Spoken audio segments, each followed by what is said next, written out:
السلام علیکم ورحمۃ اللہ وبرکاتہ۔ آپ سب کیسے ہیں؟ امید ہے خیریت سے ہوں گے۔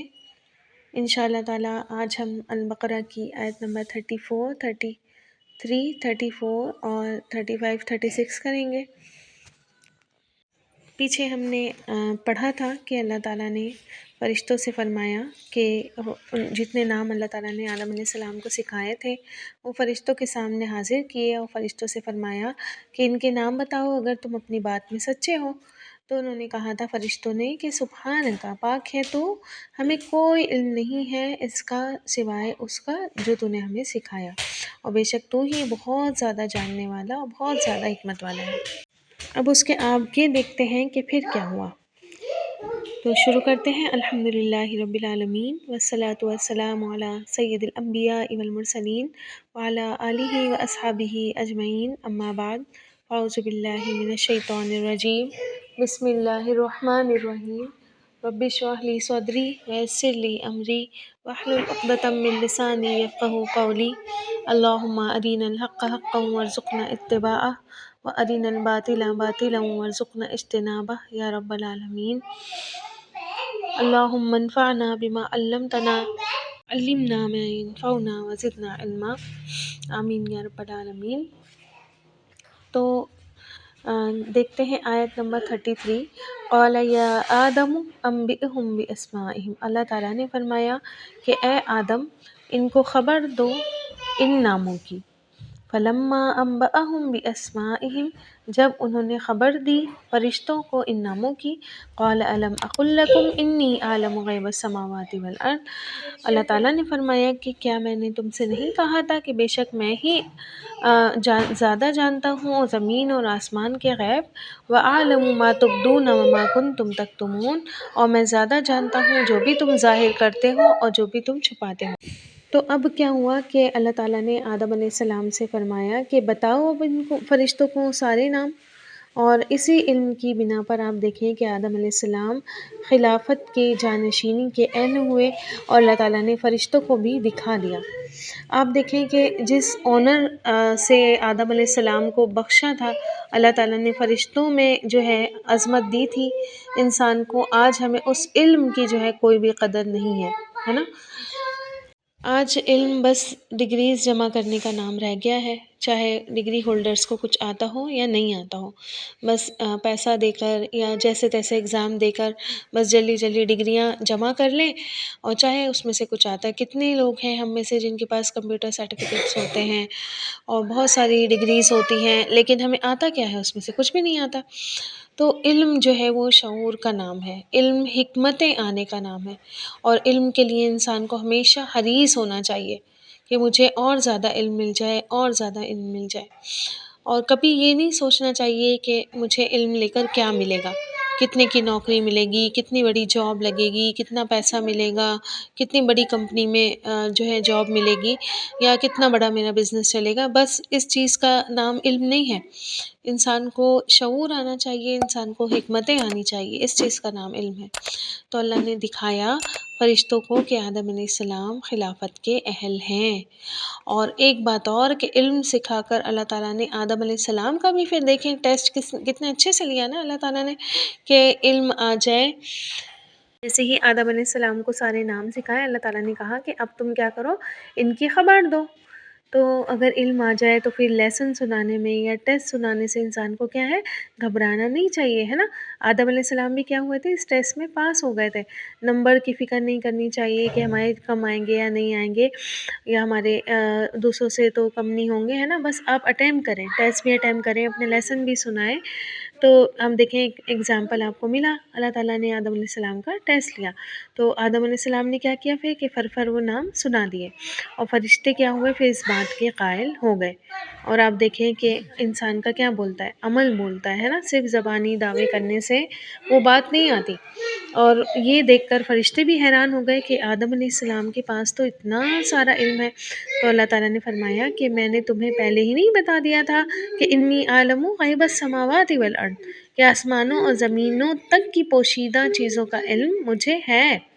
تو فرشتوں نے جان لیا اور اللہ تعالیٰ نے ہم سب کو بھی ریئلائز کروایا کہ دنیا کی کوئی بھی چیز اللہ تعالیٰ نے بے مقصد نہیں بنائی ہے، کوئی بھی چیز اللہ تعالیٰ نے بے فائدہ نہیں بنائی ہے، اور خاص طور پر جب انسان کا معاملہ آتا ہے تو انسان تو بے مقصد بالکل بھی نہیں ہے۔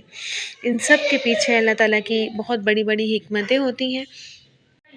کچھ کی حکمتیں ہم سمجھ جاتے ہیں، کچھ کی ہمیں سمجھ وقت دیتا ہے، وقت آتے آتے جیسے جیسے ہم بڑے ہونے لگتے ہیں تو ہمیں حکمتیں سمجھ میں آنے لگتی ہیں، کچھ کی حکمتیں ہم ٹھوکر کھا کے ہمیں محسوس ہوتی ہیں، اور کچھ کی کبھی آتی بھی نہیں ہیں۔ اور اور پھر اللہ تعالیٰ کا بھی ہم دیکھیں کہ اللہ تعالیٰ کا بھی طریقہ کتنا پیارا تھا کہ اللہ تعالیٰ نے فرشتوں کو بھی سیٹسفائی کیا، فرشتوں کو بھی اطمینان دلایا، فرشتوں کو پریکٹیکل کر کے دکھایا، پریکٹیکلی ان کو دکھایا کہ آدم علیہ السلام زمین پر بھیجے جانے کے اور خلافت کے جانشینی کے اہل ہیں، ان کو پورا اطمینان دلوایا۔ اللہ تعالیٰ نے فرمایا کہ انی عالم غیب السماوات والارض، اور اب دیکھیں کہ اگر واقعی اللہ تعالیٰ ہی کو پتہ تھا کہ آگے ہونا کیا ہے، اس انسان نے کیا کیا کرنا ہے، یہ کس طرح کی مخلوق ہے، یہ فرشتے نہیں جانتے تھے، ان سے سب کچھ چھپا ہوا تھا۔ تو غیب کہتے ہیں جو چیز آنکھوں سے اوجھل ہے، جس کا ہم مشاہدہ نہیں کر سکتے، ہماری حس سے جو چیزیں غائب ہیں۔ تو غیب وہ ہوتا ہے جس کو ہم اپنے سینس سے نہیں پہچان سکتے، جن کو ہم اپنی آنکھوں سے نہیں دیکھ سکتے، جن کو ہم امیجن ایک حد تک ہی کر سکتے ہیں، ایک حد پر جا کر ہمارا تصور بھی ختم ہو جاتا ہے، جیسے کہ قبر کی باتیں ہیں، عالم برزخ ہے، جیسے کہ جنت ہے، جیسے کہ جہنم ہے، اللہ تعالیٰ کے فرشتے ہیں، جیسے کہ اللہ تعالیٰ کی ذات ہے، یہ سب چیزیں ہماری آنکھوں سے چھپی ہوئی ہیں، ہماری آنکھوں سے آڑ میں ہیں۔ تو ابن عباس رضی اللہ تعالیٰ عنہ اس آیت کے بارے میں فرماتے ہیں کہ اللہ تعالیٰ نے فرمایا کہ میں مخفی چیزوں کو بھی اسی طرح جانتا ہوں جس طرح ظاہری چیزوں کو جانتا ہوں۔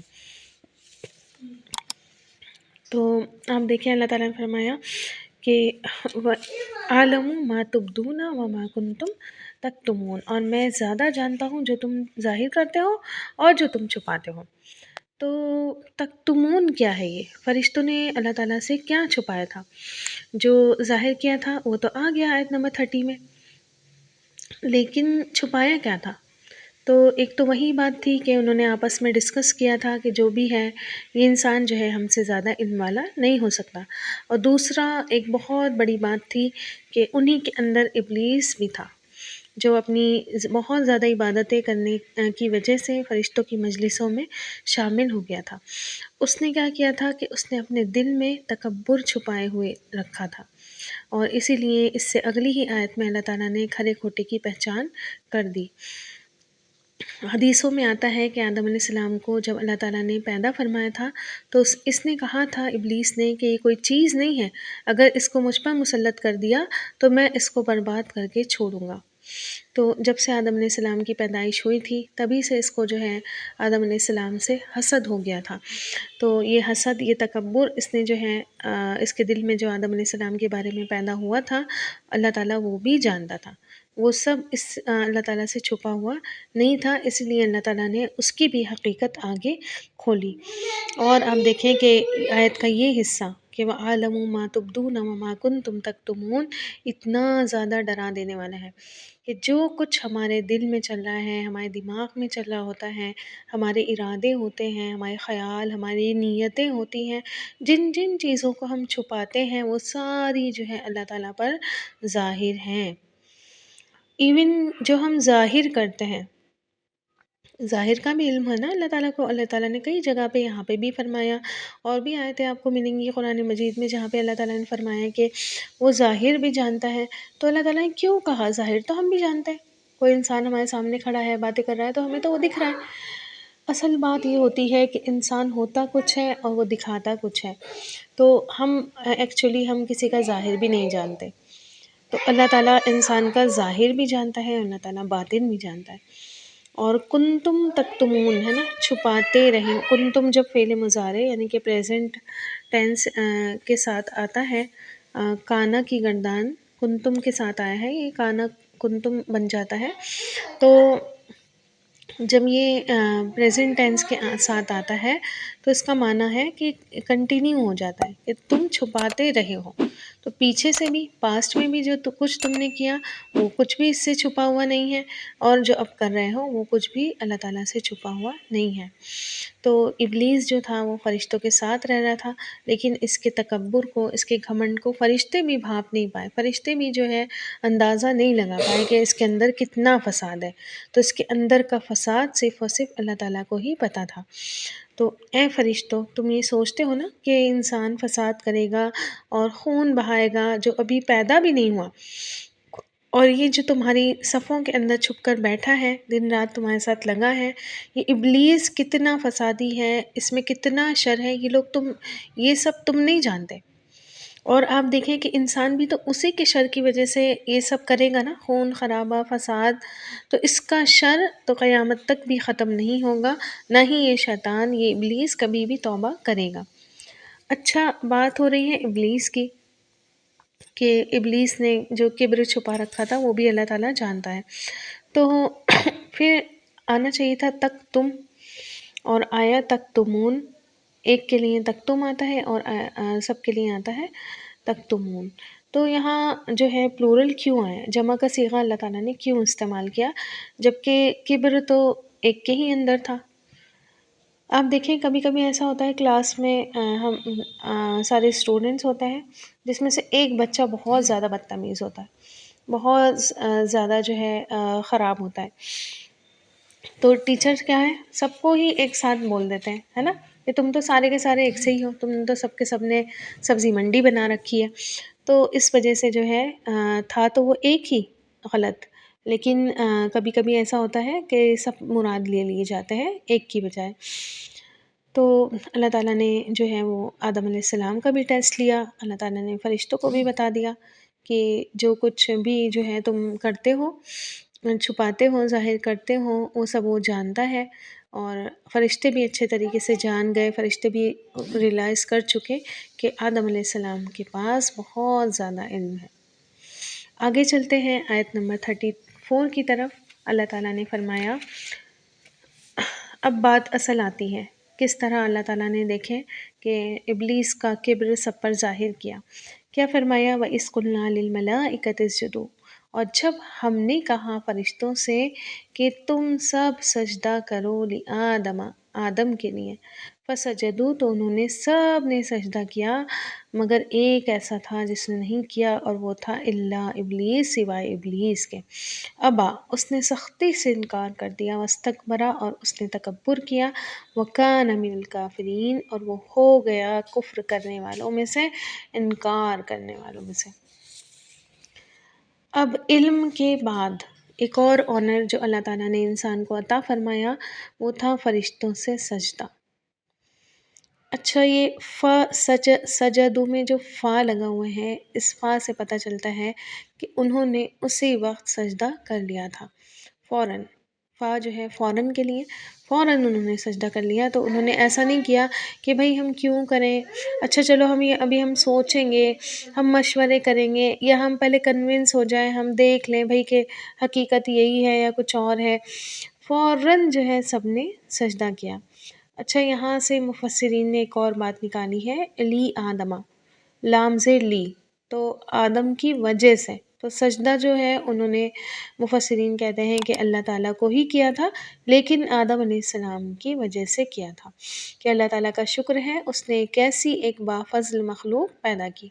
اور کچھ مفسرین کے نزدیک یہ سجدہ تکریمی تھا، سجدہ تعظیمی تھا، عزت کے لیے تھا، عبادت یا پرستش کے لیے نہیں تھا، بس آنر اور عزت دینے کے لیے جو ہے یہ سجدہ آدم علیہ السلام کو کروایا گیا تھا۔ اور دنیا میں بھی ہمارے نبی کریم صلی اللہ علیہ وسلم کی شریعت سے پہلے تک یہ سجدہ جائز تھا، اسی لیے آپ دیکھیں گے کہ یوسف علیہ السلام کے بھائیوں نے بھی ان کو سجدہ کیا تھا، لیکن جو ہے ہماری شریعت میں اب یہ ناجائز ہے، ہماری شریعت میں منع ہے۔ آپ صلی اللہ علیہ وسلم کی حدیث ملتی ہے کہ اگر آپ اللہ تعالیٰ کے علاوہ کسی کو سجدہ کرنا ہوتا تو میں بیوی کو حکم دیتا تو کہ وہ اپنے شوہر کو سجدہ کریں، تو لیکن وہ بھی تب جب ہوتا جائز، جائز ہے ہی نہیں کسی کے لیے بھی سجدہ۔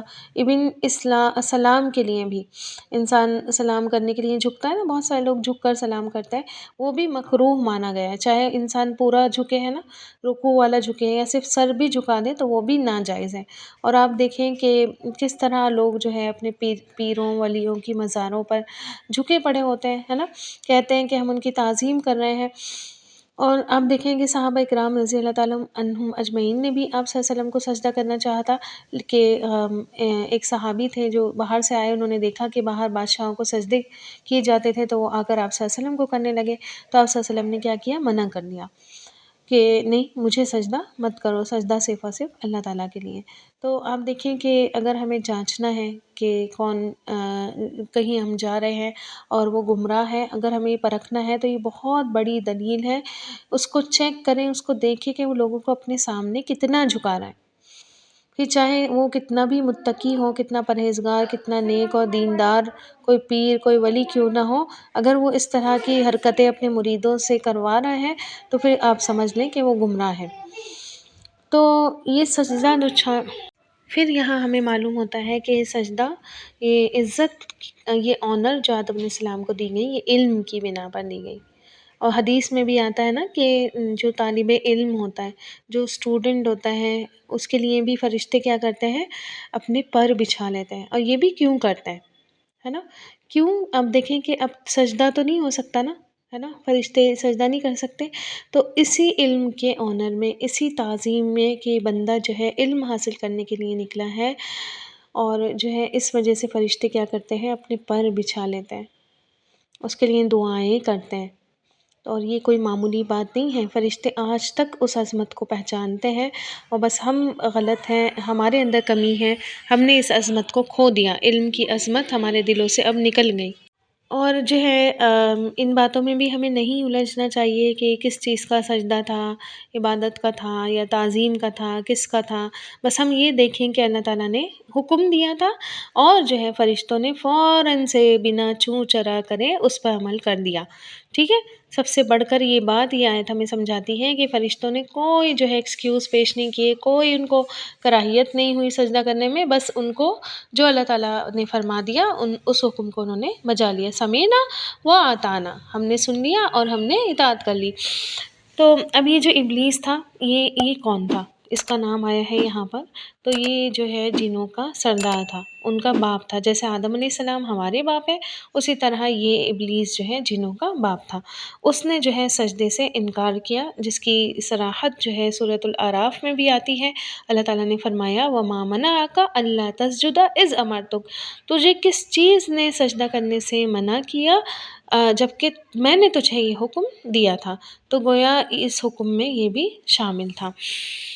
اور سب نے سجدہ کر لیا الا ابلیس، سوائے ابلیس کے۔ اب جو ہے یہاں سے اس کے دل میں چھپا ہوا ایگو، اس کے دل میں چھپی ہوئی خیانت، اس کے دل میں چھپی ہوئی خباثت نکل کر سامنے آئی۔ آدم علیہ السلام کی خاصیت دیکھ کر، آدم علیہ السلام کی کوالٹیز دیکھ کر باقی سارے کنونس ہو گئے، لیکن یہ ابلیس کنونس نہیں ہوا، اس کے اندر کا چور تو کبھی نہ کبھی ظاہر ہونا ہی تھا۔ تو ابلیس کے اندر چونکہ تکبر تھا، وہ جیسے ہی سجدے کا حکم ہوا تو جو چیز ابھی تک باہر نکل کر نہیں آ رہی تھی وہ اب آ گئی۔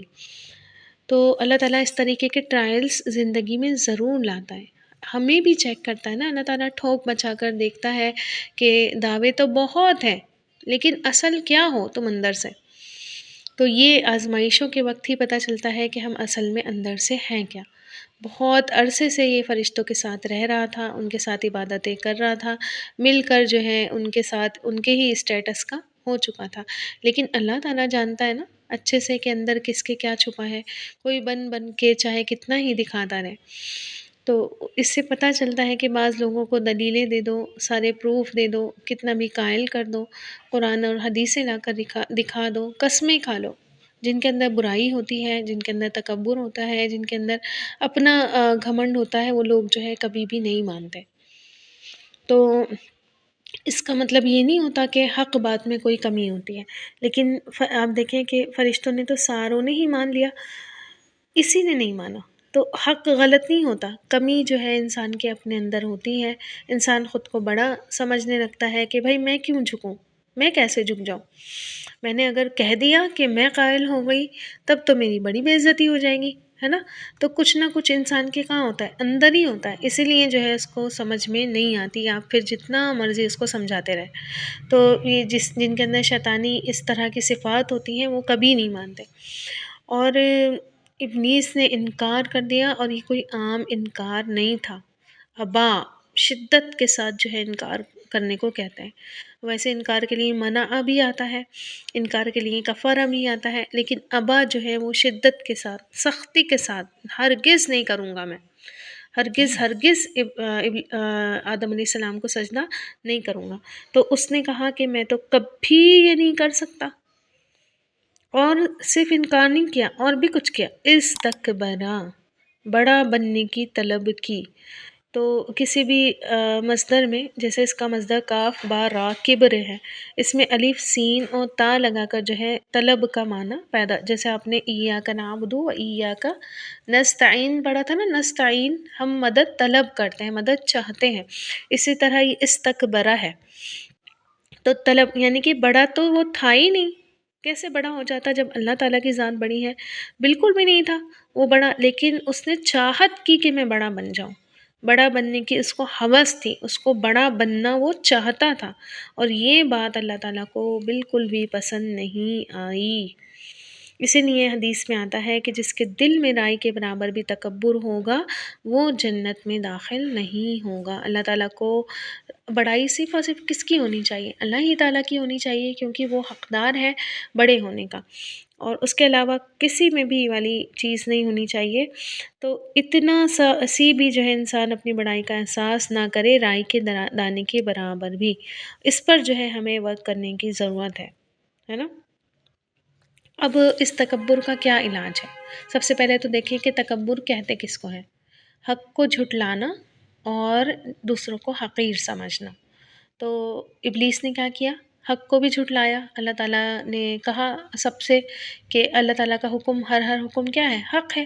تو اللہ تعالیٰ نے سب سے سجدے کے لیے کہا، اور اس نے کیا کیا؟ اللہ تعالیٰ کے حق کو جھٹلا دیا، اللہ تعالیٰ کے حکم کو جھٹلا دیا۔ اور پھر دوسروں کو حقیر سمجھنا، اس نے کیا کیا؟ آدم علیہ السلام کو حقیر سمجھا۔ اس نے کہا اللہ تعالیٰ سے کہ انا خیر منہ، میں اس سے بہتر ہوں، خلقتنی من نار و خلقتہ من طین، اے اللہ تعالیٰ تو نے اس کو مجھے آگ سے بنا دیا ہے اور اس کو تو نے مٹی سے بنا دیا ہے۔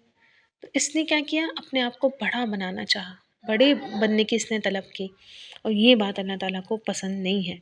تو اب یہ جو تکبر آ جاتا ہے ہمارے اندر، ہر کسی کے اندر تھوڑا بہت آ جاتا ہے نا، تو اس کا علاج کیا ہے پھر؟ تو علاج ہے کہ اللہ تعالیٰ کی نعمتوں کا احساس، جب انسان کو احساس ہو جائے کہ سارا کچھ جو میرے پاس دیا ہوا ہے، میرا اپنا تو کچھ بھی نہیں ہے نا؟ علم ہے، چاہے ہدایت ہے، چاہے ہمیں عبادت کی توفیق ملی ہوئی ہے، چاہے دنیا بھر کی کوئی عیش و عشرت ملی ہوئی ہے، اللہ تعالیٰ چاہے تو یہ عیش و عشرت چھین بھی سکتا ہے، یہ علم بھی چھین سکتا ہے، ہدایت اور عبادت کی توفیق بھی اللہ تعالیٰ لے لیتا ہے، اس میں ہمارا تو کوئی کمال نہیں ہے۔ پھر بندہ خود بخود کیا ہوتا ہے؟ عاجز ہو جاتا ہے، میں کیا ہوں، ہے نا؟ پھر خالی ہاتھ۔ تو تکبر کس بات کا ہے نا؟ فقیر جس نے مانگ مانگ کر چیزیں ایکوائر کی ہوں، جس نے مانگ مانگ کر اپنا گھر بھرا ہو، تو پھر وہ گھمنڈ کر سکتا ہے؟ نہیں کر سکتا، ہے نا؟ تو علاج اس کا یہی ہے کہ اللہ تعالیٰ کی نعمتوں کا انسان احساس کرے، دل سے جانے کہ ہاں یہ نعمتیں اللہ تعالیٰ نے مجھے دی ہیں، تو پھر انسان کے اندر تکبر آ ہی نہیں سکتا۔ اور یہ دونوں بیماریاں انسانوں کے اندر بھی اگر ہوں تو ان کے معاملات کبھی درست نہیں ہوتے، ہے نا؟ ہر دشمن جو ہے ٹھیک ہو سکتا ہے سوائے حاسد کے۔ انسان کے اندر حسد ہو وہ کبھی بھی آپ کا نہیں بن سکتا، آپ چاہے جتنا اس کے ساتھ کر لیں۔ تو ابلیسی صفات میں کیا ہے کہ سب سے پہلے کہ کیا ہے ابلیسی صفات، شیطانی صفات؟ کہ اللہ تعالیٰ کا حکم ماننے سے انکار کرنا۔ اپنا اپنا محاسبہ کریں کہ کیا ہم تو نہیں ابلیس کی طرح کچھ کر رہے ہیں، ہے نا؟ کیا ہم تو اللہ تعالیٰ کا کوئی حکم نہیں جھٹلا رہے ہیں؟ کیا اللہ تعالیٰ کا کوئی حکم ماننے سے ہم تو نہیں انکار کر رہے ہیں؟ پھر حق قبول کرنے سے انکار کرنا۔ حق کو قبول کرنا بھی کیا ہے؟